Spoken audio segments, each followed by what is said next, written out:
Hello, everyone. I'm gonna you can keep your bag there. I'm gonna stand for a minute. I might sit at some point. Thank you. Welcome to those online and those in person. I'm grateful to have the opportunity to moderate the session today. Grateful for our wonderful panelists, who I'll introduce you to in just a minute. Excited for this discussion. We all agree that there is no way that we're going to get through all of what we'd like to talk about in the next hour. So Rico, you're on notice. We probably want to have follow up. Okay, so that's we'll see how that goes. I want to begin with our territorial acknowledgement because the University of Calgary, located in the heart of Southern Alberta, both acknowledges and pays tribute to the traditional territories of the people of Treaty 7, which include the Blackfoot Confederacy, comprised of the Siksika, the Piikani, and the Kainai First Nation, the Tsuut'ina First Nation, and the Stoney Nakoda, including the Chiniki, Bearspaw, and Goodstoney First Nations. The city of Calgary is also home to the Métis Nation of Alberta region, or districts 5 and 6. I'm really excited to dig into this. So let me begin by telling you a little bit about our distinguished speakers in no particular order other than what's on my page here in front of me so I don't get lost. So first I'm going to introduce you to Lorelei Anselmo. Lorelei is an instructional designer with over a decade of teaching and designing courses in higher education. In her role, Lorelei specializes in innovative course design and intentional use of learning technologies to support instructors and faculty to enhance the student learning experience across multiple modalities and learning platforms. She collaborates with faculties and units across campus to develop pedagogical and evidence-based teaching and learning resources. Her work includes designing workshops for the campus community, engaging in consultations with faculty and staff, and developing materials on topics of interest related to teaching and learning.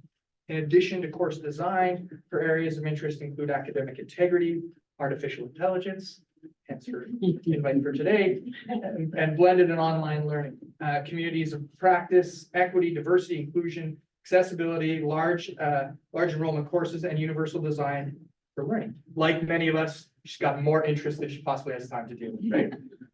And then I'll introduce you to Na Lee. Na, my next door neighbor upstairs. Na has a background in statistics and operations research in healthcare. She's a data and statistical scientist with applications in medicine. And she completed her PhD in the Department of Statistical and Actuarial Science at Western University in February 2016. Then she worked as a biostatistician at the McMaster Center for Transfusion Research for 3 years. She joined our faculty in the Department of Community Health Sciences in January 2021, right in the middle of the pandemic. She's an enthusiastic researcher with applications in data science, operations research, healthcare studies. Her research interests are in the area of operations, research, mathematical modeling, applied statistics, data science, statistical models for healthcare research, all sorts of different things. She works closely with the transfusion medicine research groups, biomedical excellence for safer transfusion, or BEST collaborative, Canadian Blood Services, Sepsis Canada, and does lots of different things like that. And she is my go-to when I don't understand something mathematically. Right, and I'm like, I'm in too deep. I go and ask Na. Okay, Zach Marshall. Zach is an associate professor in the Department of Community Health Sciences at the University of Calgary. His current work sits at the intersection of research ethics, evidence synthesis, and critical data studies. He is one of 10 co-investigators on an NSERC Create team focused on responsible AI, including researchers from the Toronto Metropolitan University, McGill University, Western University, the University of Waterloo, UQAM, the University of Calgary. As one of the social science leads within the group, he's working on initiatives related to gender bias and AI, teaching ethical AI in post-secondary settings, and processes for transdisciplinary collaboration within academic AI teams. So what a wonderful panel they've assembled. I totally forgot to introduce myself, so I apologize for that. And for those of you that may not know me, Tyler Williamson, I'm the director of the Center for Health Informatics. Upstairs here, I'm also in the Department of Community Health Sciences, and I dabble as an AI researcher. I am not nearly as expert as any of the people to my left. So here's what I propose that we do. Come on in, yeah.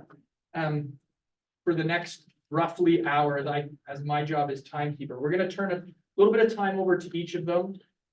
And I've already forgotten who's going first. Lorelai, are you going first? Is that what we agreed to? Okay.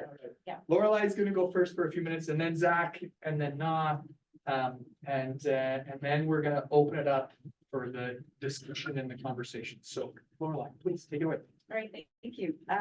Do I sit? Yeah, please. This is informal. Yeah, so. All right. We're gonna give your remarks. Everybody's gonna take their time to speak. And then at any point, if you have a question, and Mariko's gonna be our online, just feel free to raise your hand and we'll call on you. So yeah, please just. All right, thank you. Okay, well, thank you everyone for coming in person, and those of you that are logged in online, I appreciate that as well. So in addition to my work at the Taylor Institute, I also instruct courses in continuing education. So with those courses, I teach asynchronously online courses. So I like to continue that so that I have, still my hand in the teaching field as well. So I just wanted to start off with a question. How many of you are faculty here right now? Great. How many are students? And online, do we have lots of faculty and students or staff? How many of you are staff like me? Yes, thank you. Way to represent. And online, do we have a lot of big mix too as well? Yeah, huge mix. All right, so this is great. So I can speak to kind of in general terms of what your work or school life is every day. So when we think about artificial intelligence, and by no means am I an expert, all right, absolutely not, but I do come from a field of teaching and learning. So that's the perspective that I'll bring. So in your work, in your day-to-day work, when you're thinking about your work in general, there are kind of like 4 themes and I'll build into the AI literacy. So thinking about, and these are not from me, I have reference here. So dreaming, and when you think about your work or your school, dreaming, which is helping you think. Drudgery, which is lightening the load. Design, which is building your content. And development, which is advancing your work. So when we think about artificial intelligence and what those tools can do for us, they can help us in each of those 4 areas, right? So the dreaming, the drudgery, the design, and the development. Now, with all of that, there are challenges and benefits and risks and limitations and opportunities. And I'm so glad I went first because I don't know if anyone's going to kind of duplicate. But so when we're thinking about AI, we can think about it as that, right? Those 4 areas. So in my work or in my schoolwork, when I'm dreaming, when I'm thinking about ideas, when I'm in that brainstorming area, think about, when you're thinking about a research project, like how do you even get started? Or a paper for your courses, how do you get started? Or, maybe one of your assignments as a student is to create a proposal for a conference. How do you get started? That's that dreaming phase.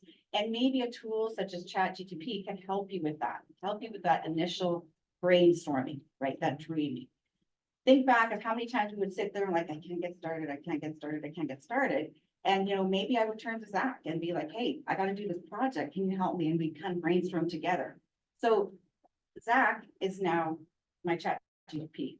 Never to be replaced, right? Supported. This is another tool that can support you with that dreaming, that initial phasing. When we think about drudgery, think about how can I lighten my workload? Those repetitive emails maybe, right? Those thinking of students. Maybe you have those discussion board posts, which are so important, right? So important, but to get you started, right?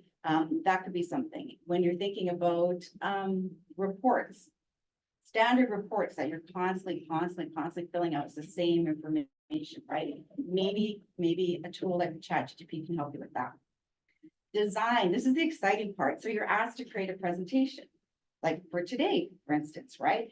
I kind of popped in there. What are some common assessments that community health sciences students used? And you tell me if these are accurate. Literature reviews as an assessment type, research proposals, data analysis reports, policy analysis essays, public health campaign proposals, case studies on community health interventions, presentations on community health issues, reflective essays on field experience, and ethical analysis in community health. So that was just this morning. Not that I wasn't prepared, I was, but then I thought, why don't I figure out if this is even applicable? So now I have some ideas as an instructor, as a faculty member, and now I can kind of think, you know what? I never thought about doing a reflection on a field experience. What is that gonna look like now, right? And so really good with design piece. And then the development piece is where ChatGPT or another generative artificial intelligence tool can advance your work. So this is where you're thinking about maybe drafting conference proposals, right? So not to use that as your final product, obviously, but can help with the drafting, right? So you have a great idea, but you can't put it in that 150 words, right? So maybe that's what you do, right? Is you use a generative artificial intelligence tool like that to help you summarize, to help you edit the information, to help you, or even build out, right? However, with that, with all these possibilities and opportunities come risks and biases, right? And I'm sure my fellow panelists are going to talk about those specifically, but I guess what I wanted to end with is really thinking about the humanness in artificial intelligence. We cannot eliminate the human aspect and the human skills that are required to even come up with all of these ideas, right? To take them from a process to that product, right? Sure, I can come up with a list of ideas for assessments, but then it's up to me to create those assessments and then to, to assign them to students. And as a student, it would be up to me now to get that outline and then really build it out into that essay, right? So it's kind of like Spider-Man, with great responsibility, with great power comes great responsibility. And these are fabulous tools. They're evolving and adapting at a rapid pace.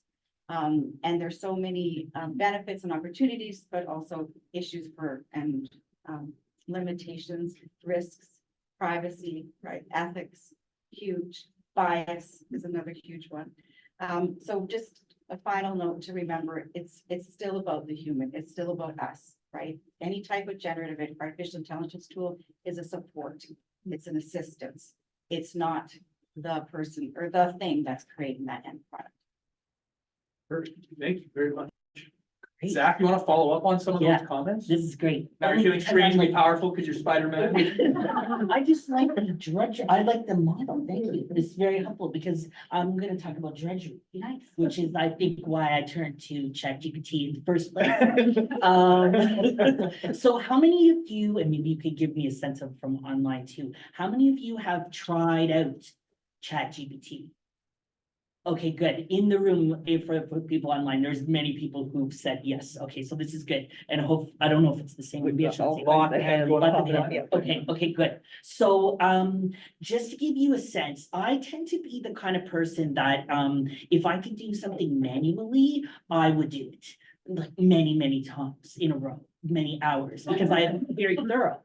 And I come from evidence synthesis background, like all the systematic review, scope review people. So I am obsessed with, little details and doing things repetitive. So my brother, who's younger than me and works in the corporate sector, I was telling him what I was up to, a couple of years ago, and he was just staring at me.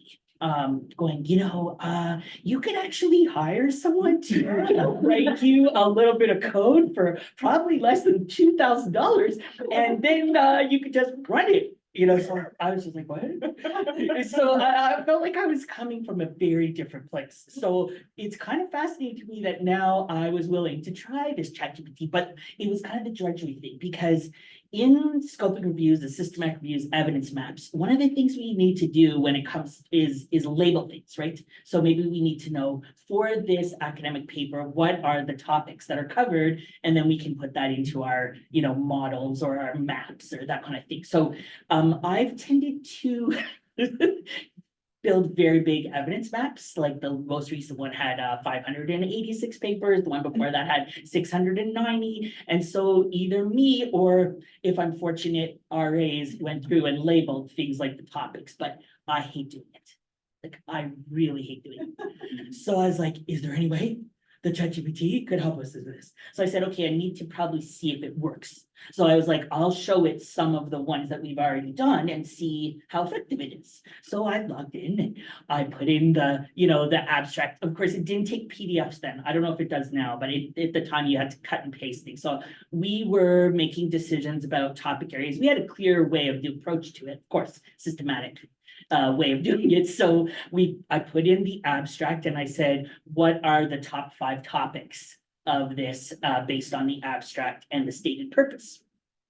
So it gave me a list. So I looked at the list and I looked at what we had and I was like, oh, there's something missing. Training, for example, was one topic that they didn't mention, but it was in ours. So then, I couldn't really know how to interact with this thing. So I was like, is it possible you missed something? Brilliant.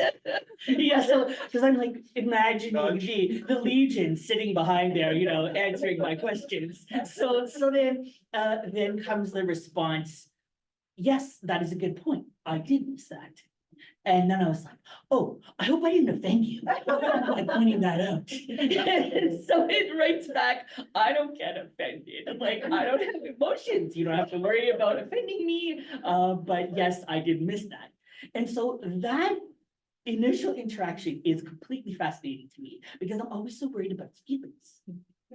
And so then that is a very intriguing thing to me. This is like, I've heard other people say that too, about things like, Alexa in their home. They're like, well, I always say thank you because I don't want to be rude, and so I need to so I was so intrigued by this piece of it. So first of all, the fact that it missed it disturbed me. And I was like, oh, no, have I tried like 10, 20, 30 more? No, I haven't. Because I was like, oh, if it got that one wrong, I'm in trouble. You know what I mean? Now I know it's supposed to learn and everything. But so that was, I am looking at my notes here. So that was my first experience. And so I was sort of intrigued because I was like, please, we must be able to get it to do this. And I know in the systematic review world, we have been, going down that route. So then I was like, okay, it can't do that, but I know it can do other things. My brother, as I mentioned, also uses it all the time at his work. Like it's very common. And so he sort of, again, looks at me like, you're not using this, why not? But I know there's a lot of suspicion when it comes to ideas, you know what I mean? And where did the ideas come from? So we were writing a community report, again, based on a scoping review. And I thought, well, maybe I should just ask it, what it thinks of our summary. So I put in the executive summary and I said, this is our executive summary. Does this reflect what is known, basically by you and whoever is behind you on this topic? And so I wanted to see what happened there. So I was sort of intrigued by the fact that they were like, yes, all the things you have are correct, but you've missed the following points. And I was like, oh, okay, that's so interesting. Like it started talking about intersectionality. And I thought, oh, this thing has good analysis. That's very interesting. So then there was this one sentence that I was like, one paragraph that I was like, okay, this paragraph not sitting well with me. I didn't like how it was written. So I thought maybe I could get some new ideas, kind of like you said about how to reframe it. So then I said, could you give me this paragraph? Because I heard on the radio, you can ask it all kinds of things, right? Of course, on CBC, I heard on CBC, you could ask it to be like more formal or like less, a little bit more direct or, so I was like, oh, maybe I could say, make it more direct so that it'll make it less wordy, so I tried these different things. So there was this one thing though, it kept changing the word people. So ours said like people who've experienced intimate partner abuse, which was the topic of our review. And it kept changing it to individuals. I was like, what? So then I'm like, why do you keep doing that? Because I'm like, I want to know what's going on, like in the thinking, like the behind the scenes. So it tells me individuals is a more inclusive word. And the word individuals includes men and women, is what it told me. So then I'm like, what? Now your spidey sense is tingling, right? Yeah, because I'm like, the word people doesn't include men and women, but the word individuals, that's what it's like. So then I'm getting into it, right? So I'm like, well, what do you mean? That doesn't make any sense. Like you're saying individuals does, but people doesn't? Please clarify, so then it writes me back, as if these take forever. sent the letter across the ocean and came back to me 2 seconds later. And there it is telling me that, again, I am right. Oh, yes, I know that. But, and that the word people does also include men and women. And I thought, whoa, this is so fascinating what is happening behind, you know what I mean, in terms of, and it just takes you down this route then in your mind of like, what is going on? So for me, I guess I know we have only a certain amount of time, but I'm intrigued by this piece of it. How do we interact with it? What do we get back? How do we use critical thinking and critical reflection to look at that? And knowing like how pervasive it will become if it's not already in some sectors. I think especially as researchers, as educators, we need to be talking about this. You know what I mean? We need to be talking about this with our students. We need to be helping them learn how to use this as a tool in a way that they're really reflecting and not just, putting in their question, getting out the paper. Because I feel like I actually have seen a couple of those papers last semester. And for example, I was very suspicious about one paper and I started to look up the references. They didn't exist. Those references didn't exist. The person was a researcher in the field, but the paper and you go to the journal, you go to the issue, this is me 1 o'clock in the morning, looking up for these things to try to see. And I'm like, this doesn't exist. And so that's where I'm like, if we avoid having the conversations and talking with students and talking with ourselves and our communities about how to do this, I think it's a real missed opportunity, and it just goes kind of underground, right? People will use it anyway, but we won't talk about it. So we're within the Responsible AI team, we're currently doing a scoping review. That's going to be very surprising based on what I've already told you, but it's about how to teach about ethics and AI in post-secondary settings. We actually have, I looked it up before I came, 184 studies that made it through the inclusion criteria. And so we're looking at things like what content are people covering, what methods are they using, because there's lots of really cool methods, right? And we know that. And then are they evaluating them, which basically no. Most of the time they don't evaluate the outcomes of the teaching approaches. So they'll be like, we use this really cool thing like Black Mirror, or we use like case studies or a book. But yeah, we don't actually know how effective those strategies are. So we're going to be encouraging that and trying that out. But for me, I just think that the more we have these conversations, the better, and that we bring our criticalness is really the key thing. So thank you. Awesome, Zach. Thanks very much. Appreciate those thoughtful comments. Before I kick it over to Na, it's a subject that I have championed for quite some time.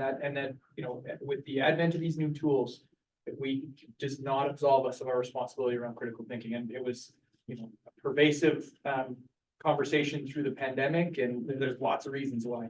I think critical thinking will never go out of style. Never. No. Yeah. Na, please. Thank you. Thank you for the introduction, Tyler, about my background. As you said, I'm mainly in statistics and working in machine learning algorithms. And I teach 3 courses within the Cumming School of Medicine, mainly on biostatistics courses. So I interact with undergraduate students and also graduate students at different levels. I guess I'm the exact opposite as considering try to do manual extraction. That's a great practice and automatic pipeline. Just based on my experience, I always prefer making everything automatic. To improve my efficiency. And as you said, I'm in operations research. Optimization is always in my mind. So I'm trying to actually embed this kind of AI tool in my research work and also in my teaching. So I actually, when I was thinking how to prepare this meeting, I put 3 bullet points just based on my general experience with teaching and research. The first one is to support data analytical programming. And the second one is to enhance literature review, similar as what discussed earlier. And then the last one is actually translation and language support. Because I came to Canada in 2010, and I'm an immigrant myself. And I'm thinking there are different perspectives from new immigrants to Canada. So I will go through each of them just to give you a little bit my experience. For the first one, data analytics programming. This is the major tasks for my research. And I try to integrate ChatGPT into my programming component. Because ChatGPT itself is a programming language. Like it's programmed and it's a tool. It's also can support creating codes. For example, it can create R codes, it can create Python codes, it can create SAS codes, SATA codes. Like it can be used as a part of your programming tasks to help you create new codes based on your request or verify your code or create documentation of your code. And that's very efficient if you can embed in your work. And it does require you to have some knowledge in the programming language itself because it can produce some wrong things. And you need to know which part is wrong. However, if you keep working with it, you probably can improve your programming skill as well.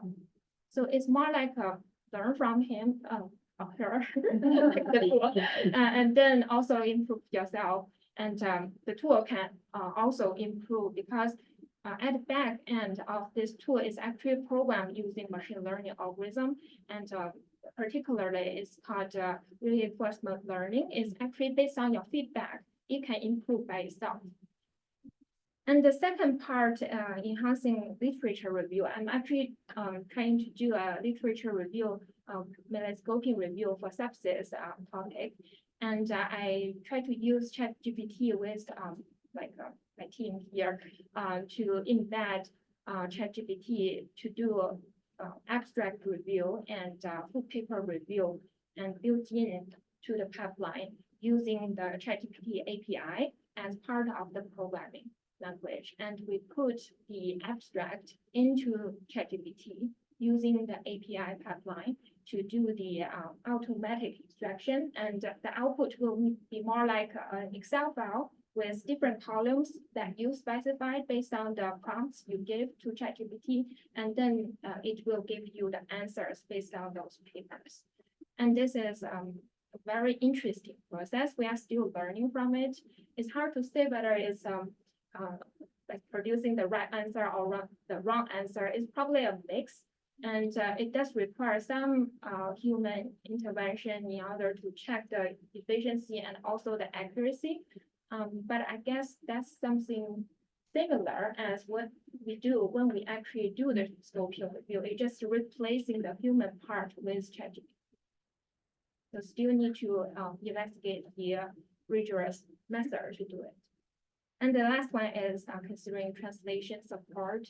I think this can be in both the research and the teaching part. When we consider research, there might be some cases we have to interact with researchers in different languages, or different participants in different languages. So it might be useful in the future for research or implementation purpose in healthcare. And also for teaching part, actually I have a recent interaction with a student in my course who came from China a few months ago. And he said he didn't read it English very well. And he's trying to learn different medical terminologies because he's all new to this field. And I just think ChatGPT could be a very useful tool in this aspect. However, I don't know how to suggest because I'm an instructor myself, and I just worry if there is no guideline to provide to the student before using this tool, then whether there will be an abuse of use from the students. So I actually included in a agreement in my course, which is on the project part because it requires some proposal and report writing.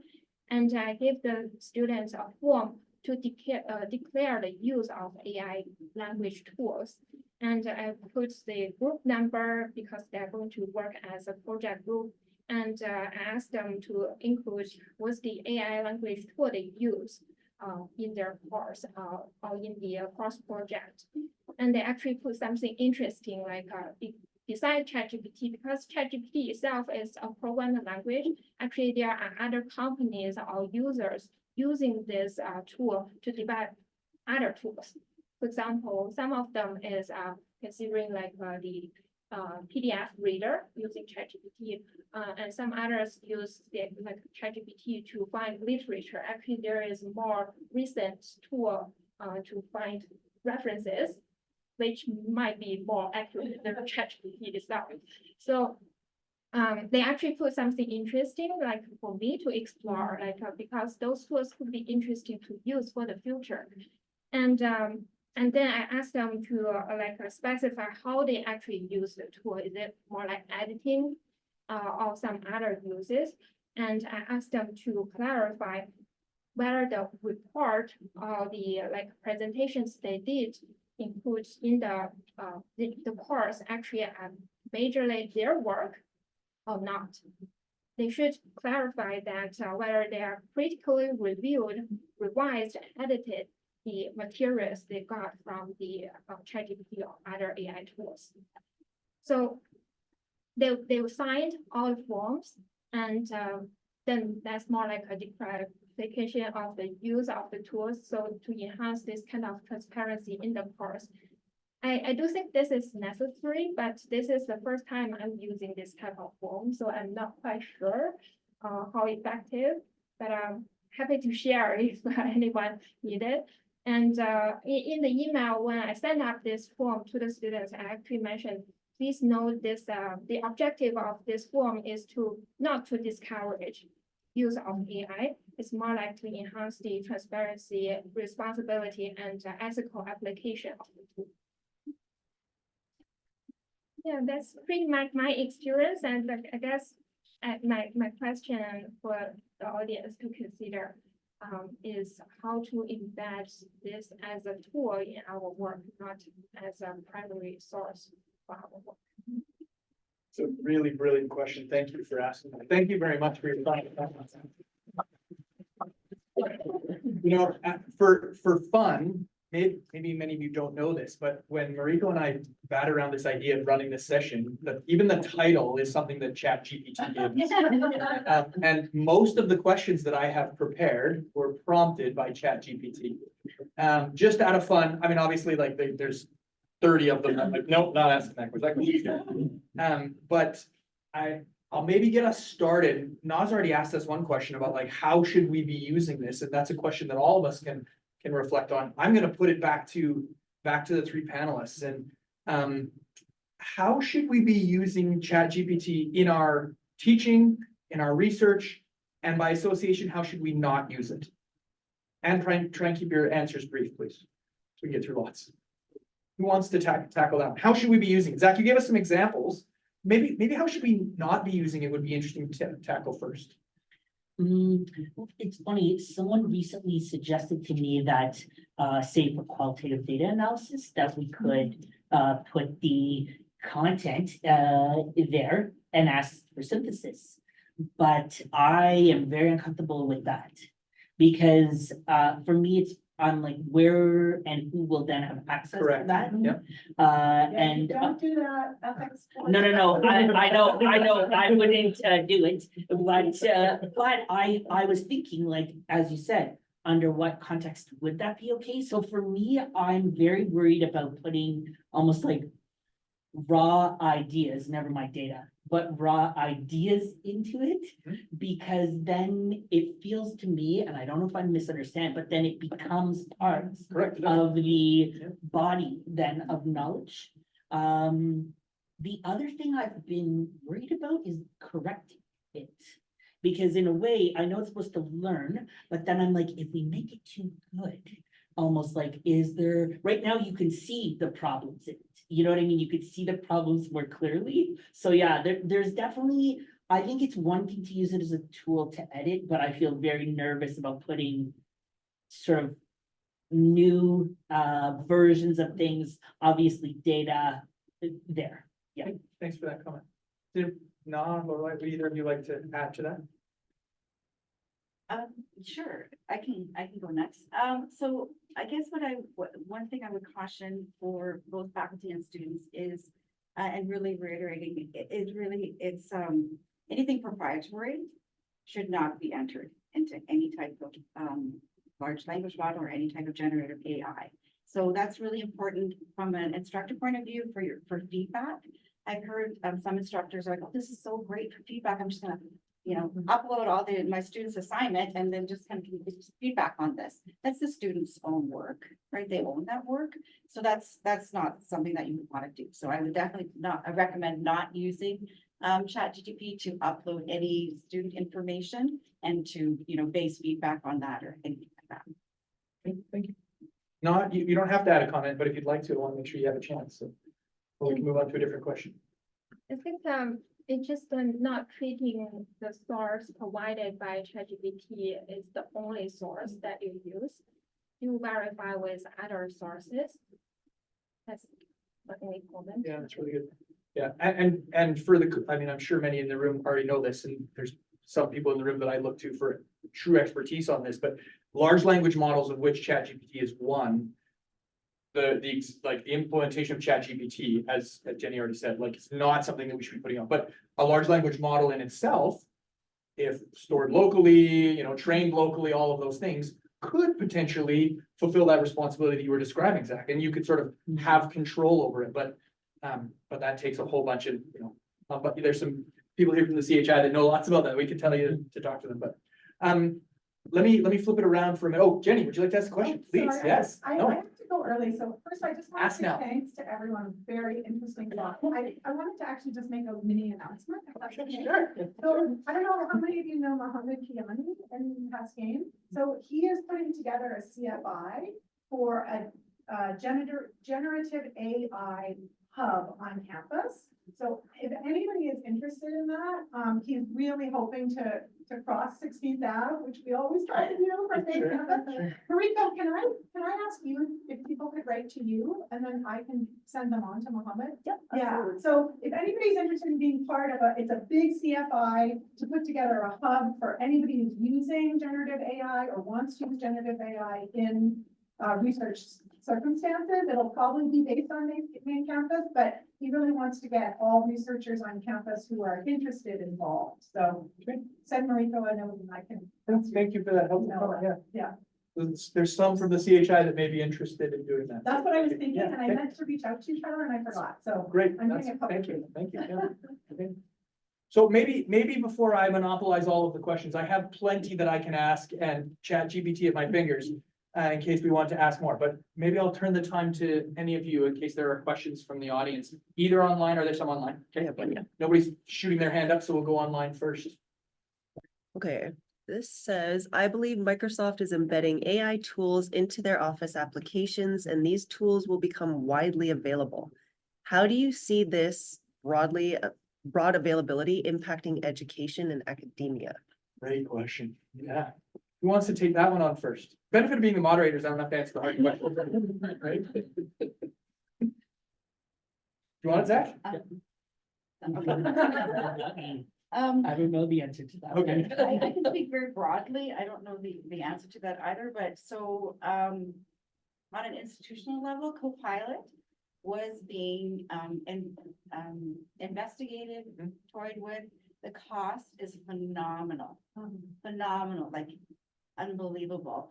And it was going to be a per student cost. And with our students at, what are we sitting at, 37,000, it was going to be very, very, very expensive. So institutionally, there's a task force on artificial intelligence. So you don't set policy at the TI, I'm just aware of it. So definitely from embedding it into Microsoft Office suite I don't believe is an option coming forward, but that speaks to one of the limitations of any ChatGPT or any Gen AI is the cost, right? So even with ChatGPT, there are there's the paid version, right? 3.5 and then, 3.5 is the free version and then there's the paid version, 4.0. It's interesting if you put the same prompts in the two. 4.0 doesn't necessarily, the paid version, give you a better response. And that's, I think, because 3.5 has been around longer and it's just learning so rapidly, as Na said. So, so that's what I know about Microsoft Office Suite products and whether we're going to embed it in. Maybe I'll react quickly just to say, like, it's an interesting prospect and it's the evolution of, you know, scientific writing and our communication. I mean, I wouldn't say that any of us would be like, don't you dare use Grammarly when you're writing, right? Like, that would be, you know, that we have no problem with that. All of us have our, you know, Microsoft is like, well, that's bad grammar, or this word is misspelled, right? Like, I rely on that every day. And so I think that some of those tools will have very natural, very obvious uses, right? And to be like, you know, you could say this a little more efficiently if you did this, or you've used the wrong word here. I think where we need to be careful is, as Na already addressed, is this idea of whether or not the idea or the basic premise is your own, or if it was completely generated. And so we need transparency around, hey, I need some help with this, right? There are lots of times I'm headed into something and I will quickly, ChatGPT is like on the dock on my phone. Like, I use it regularly and I'm like, hey, I need to do this. For interest's sake, as I walked down here, I was like, I need to give a territorial acknowledgement at the University of Calgary, out of curiosity. I knew I had something prepared. Yeah, I know, fair enough. But it's darn close, Jenny, right? Like, it's, I you know, know, but I it's, looked it up yesterday too, and it's not- incredibly close. So in the moment, you know, it can be helpful. So I think there's lots of things that we can use it for that are. Yeah. Do we have any other questions? Please, yeah. And then I got two more. Yeah, I see. Fabiola and Pat, yeah.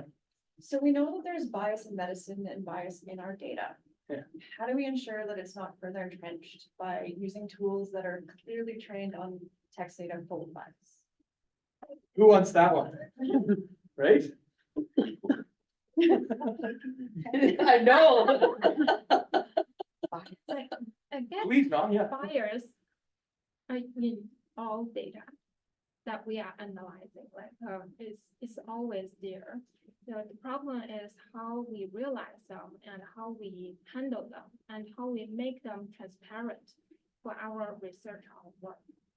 So even like with administrative data that we are working with, like EMR data, it's always biased because there are information missing. And for these type of models, it's trained with a massive amount of data, but maybe probably from a particular country like USA, may not have representation in Canadian data. So it's really important to realize where the bias could come from. Thank you, it's a great comment. Mm, Please. I was more shaking my head at that time because I was thinking about, yes, you're right. There is so much bias built in. So then it makes me think about,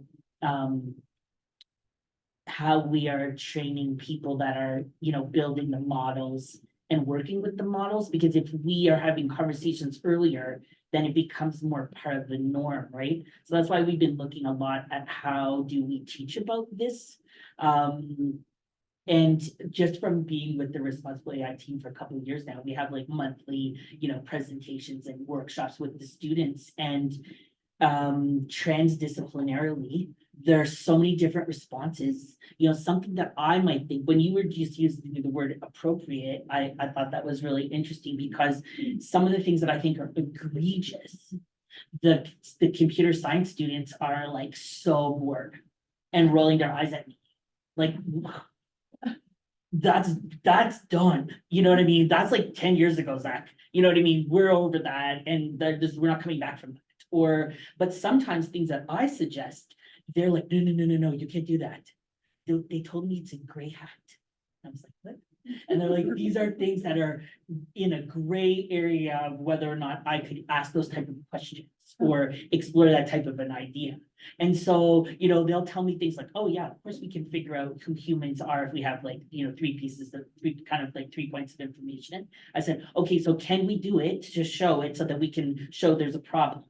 No, we can't do that. So there's a lot of like disciplinary differences too that I think are key, that we are sort of having the conversations about it. Because you're right, if it's embedded, but we don't talk about it, then we just get stuck, right?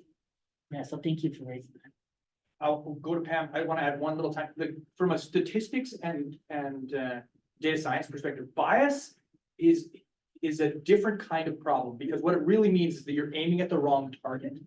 And so it means that we can correct it out. If we know and we can measure the bias can be corrected. Even in bias data, we can be like, it's always systematically aiming in the wrong place. We're like, I can just adjust the target over here. So, but it's essential that if we're going to continue, that we are constantly evaluating all of our algorithms for those biases. And historically, algorithms that performed the best are like universally chosen. And now we've moved to a place where we're choosing algorithms that are unbiased and have good performance, not necessarily the best performance. So we've improved that in a little. Yeah. This is so great. And I think this conversation, because I was gonna raise bias, but it highlights again that difference between like quantitative data people and then like me who does like word stuff, right? Because I was talking with a friend on main campus who's a physicist, and I was like, because it's sort of in the last year, I've been like, oh my God, I need to deal with AI, right? Because I was seeing it come through in assignments and stuff.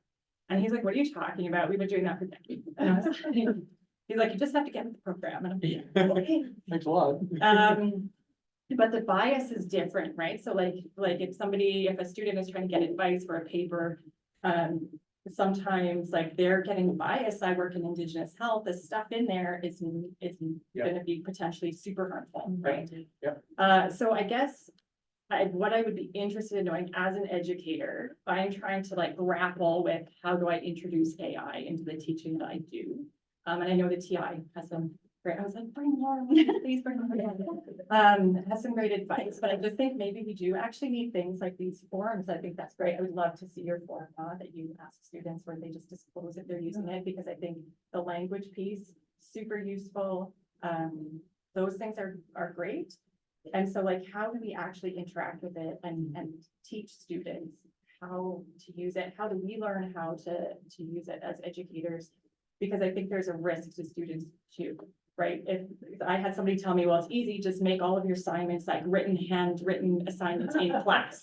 And I was like, but that's not inclusive at all, right? For students, like I can't force students to sit there with a pencil and write an assignment. So like, I guess, is there like broader advice or like mandatory stuff coming in for faculty and students so that we learn how to learn together and learn with AI? It's clearly directed at you. Why don't you take that? Yeah. Well, I'm excited about NAS forum too. So stay tuned because we are developing some guidance and some forms of the TI. So one of them should be coming out in the next month. It's similar to what you've created. It's called a student self-assessment tool.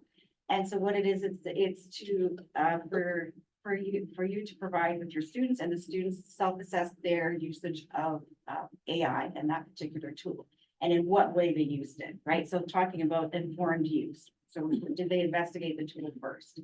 And transparent, in what ways are they using ChatGPT, for example? Is it to create an outline? Okay, so that's how I used it. Ethical use. If they used it for writing or any creation that they indicate there, and they cite properly, and we have guides at the library that do that. So that's one of the forums or guides or resources that we're creating at the TI to help. And as far as getting started, what I would suggest is really starting with a small step, right? It's the small steps that lead to those bigger leaps. And a small step could be having those conversations with your students. Okay, we're learning together about what AI means in education and in your educational careers. We're gonna start with this assignment that I have. Let's say it's an essay, right? So for this course, what I'm allowing, because right now it's up to every instructor, is an outline. You can use ChatGPT to create your outline. And I want you to include that in your assignment. So I can see from the outline where you built that out. I can see the critical thought, right, which is never going to disappear. I can see the analytical thought. I can see how you the built-in references that are credible, all of that. So I personally think that's a really good first step. Or something, if you want to go even more basic, create a thesis statement. Okay, your thesis statement is started using ChatGPT. And from there, you built out whatever, right? Project plan. Here's your project plan. If you're doing a public health announcement as one of your assignments, okay, here's where the idea came from. Here's the brainstorming step. So start it with that first, that dreaming, right? When I talked about the dreaming, the directory design and development, start with the dreaming phase. And once you're comfortable with it, your students are comfortable. The students don't come in intentionally wanting to cheat.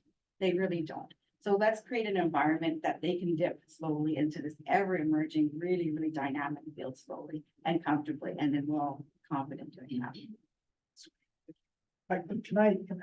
I mean, remember when we were all training and like, you got that one professor that was like, no, no computers in class, or no, right? Maybe I'm the only one old enough to remember that, but I think it's a generational technology, and throughout history, when massive technological steps come, the young teach the old. That's the pattern that's happened forever, right? And so I think we have a responsibility to learn from our students, like genuinely, how do you use ChatGPT in what you're doing every day and in context of our class, because it is a tool and it's not going away, right? So I think we need to learn from them, and if we open the dialogue honestly and not like in a punitive way to be like, oh, that was cheating, be like, that was clever, like good for you to use the resources that were available to you to find the right way to answer it, and then help me make my class a little better so that I can teach better. That's what I would do, right? Like Na's a perfect example of that with, it's yeah, great example. Thank you. I have Fabiola quickly first, and then we'll come at, well, we got one more in line. Okay, we'll see. Fabiola, you're first. Thanks for the panel, really awesome. Hi, Fabio. I guess, yeah, so my question is around kind of the system of what panel will lead to, and away from the question of bias and really thinking about equity. So, like what gets pulled from ChatGPT is really only as good as what's in that knowledge bank, right? And so one of my worries is that without having some intense training with students about what they keep pulling is from this very inequitable cyberspace, where there is information out there that is not representative of different ways of knowing, different types of knowledge creation, and so that could reinforce those inequities that we already have in education. So just wondering if there's conversations around that, I guess maybe Lorelei, around the TI, around that equity piece. I mean, you think about the equity piece just as even an access between the paid and unpaid, although, I mean, the differences in quality are, disputable there maybe. But I like to think about it more like broader from like knowledge creation, kind of a phase, and then maybe Zach with your responsible group. Sorry, I didn't catch the full name, but yeah, just curious if that's part of the conversation. Because I agree, there are students who are going to use it. We need to teach them how to use it. But so far in all of the dialogues I've been in around EI and education, that seems to be kind of missing. So I'm just really concerned about that equity gets involved. Okay. I agree with you, and this actually connects with a little bit with what Pam said too. I sort of think of it as, let's just say you're at a conference, you know what I mean? And you wander into one room at the conference and you see sort of like, oh, the titles and who's talking, and you're like, okay, this is like a fairly maybe mainstream. I'm in a more of a mainstream space. So I keep trying to figure out too, whatever mainstream means, but you know what I mean? Sort of like very dominant. So if I'm trying to get into a space where, that's why I said I was so surprised when it brought up intersectionality, because I was like, oh, okay, good. We're getting onto the right page here. So I feel it's in my mind, again, this is all like how we internally sort of imagine this to be, right? Because we're trying to figure out what is it? How do we interact with it, right? So in that sense, I feel a little bit like a maze. I'm trying to make sure I'm getting into the right space, or that I'm able to access the right type of conversation. So the piece about, when it's telling me use individuals, not people, and I write and I say, the reason I didn't want to use the word individual is because this is not an individual problem. This is a societal problem. It's systemic. And that's the reason I chose that word. So I'm having those kind of conversations because I want to see then how it responds. So then it writes back and says, oh, okay, now I get it. I understand your choice kind of thing. I was like, phew, you know, okay, I made a good case. But you're right, like, I think we, in that way, we need to like, almost like, we need to poke, you know what I mean, and investigate like what is happening in terms of the information it's giving us. So in that way, I think of it as more interactive, and also to push to say, you know, I'm interested in, you know, equity. I really want to think about this from like an EDIA lens, or I really want to think about this from like indigenous ways of knowing, which is obviously a very broad, you know, label. But I think if we do that, then we see what comes from it. So it's kind of always seeing like, oh, what are the possibilities if we try to do that? So yeah, I'm really interested in the dialogue part, especially when I see things that I don't understand or that just don't sit well with what I'm trying to communicate. So yeah, for me, that's where I'm like, yeah, let's go for it and see what we get back, because it also shows then its limits. If it tells me individual is more inclusive than people, that's a limitation, right? And other things it says too, right? I think that's a limitation. So, yeah. What do you want to add to that? Sure. Thank you for the question. So, what we're noticing is, from the student usage of ChatGPT and instructors, is what happens with the prompts. It's really the prompts that can create that equity or inequity. And that has to do with, you know, student background, their language ability, all of this. So we're working on a resource actually with Dr. Kahani from Haskayne, because what he's finding, there's a homogenization of thought that's happening. So students are saying, okay, I have an assignment, I have to I don't know, investigate a community health center, right? Or propose a community health center in a certain area. And they're all putting in the same prompt, okay, the same kind of basic prompt. So here comes this big kind of group thought of this response comes out. It's the same response for everybody. And then if the prompts are, oh, can you make it, you know, I need, 6 factors, you know, to present to the city as to why this is, and they're all putting the same prompts in, then the thought also becomes the same. The answers become the same, or they're not answers, the output becomes the same that ChatGPT creates. So it is a problem. There's a bias problem there, and there's an equity problem there. Because if I don't have the language ability, let's say, to come up with that really interesting question like you did, why do you want me to use this? That's going to limit the response, the output, it's not a response, the output that I'm getting, right? So big issues with that homogenization of thought. So Dr. Kayani is working on the prompts. It's the prompts that enables us to be creative. And it's the prompts, the further prompts or the additional prompts that is that analytical thinking comes in. So it is coming from a place of equity, actually, this particular. No, we're down to our last minute. Do you have any final parting thoughts? And then I'll move us towards adjournment here, unfortunately. That's a really interesting question. And I think I would like to discuss more with you about that part. And I think the main comment I guess I'm considering when you talk is where the data actually come from when they train the model, and the data could be biased. And you also mentioned the prompts could be biased, so that's from the user side. And also the algorithm itself could be biased as well. And Jay is here, Jay is my postdoc, and he knows some conversation with open AI forum. They actually mentioned that they don't even know how the algorithm works. The creators don't know exactly how the algorithm works. So it's really hard for us to know that part as well. Thanks very much. You know, I'll maybe take the opportunity to move us towards close it, but one comment that I really wanted to make, and I think like AI, ChatGPT, all of these tools, they're with us and they're not going away.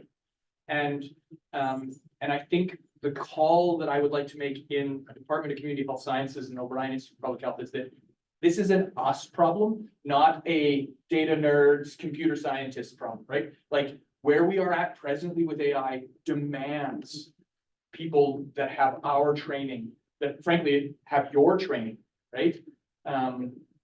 To be involved in this. We know that like there's an old adage that code reflects the coder. We need the people that are not only generating these models to come from a diverse background, but we also need people that are using and implementing and testing to have a wide perspective, so that we don't have the homogeneity of thought and that we don't have that, that problem that we see where, groups are being marginalized and all, and these problems in society are being exacerbated. So I want to thank our wonderful panelists. Please join me in that.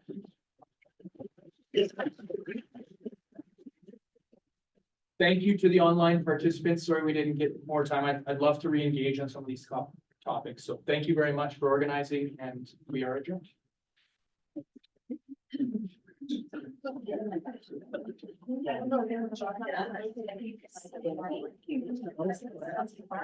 Guys, thank you.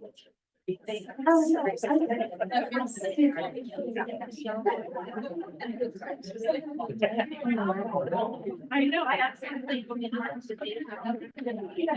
I think it's right here. We have to now tell me like, yeah. Sometimes it's that. I don't know. It's so. Yeah. Yeah. Like that conversation. because- Yeah. As well, just another quick learn with the- Oh, yeah. AI. You think I have to do anything I about was like looking at the, like, We're always. I was looking at that conversation.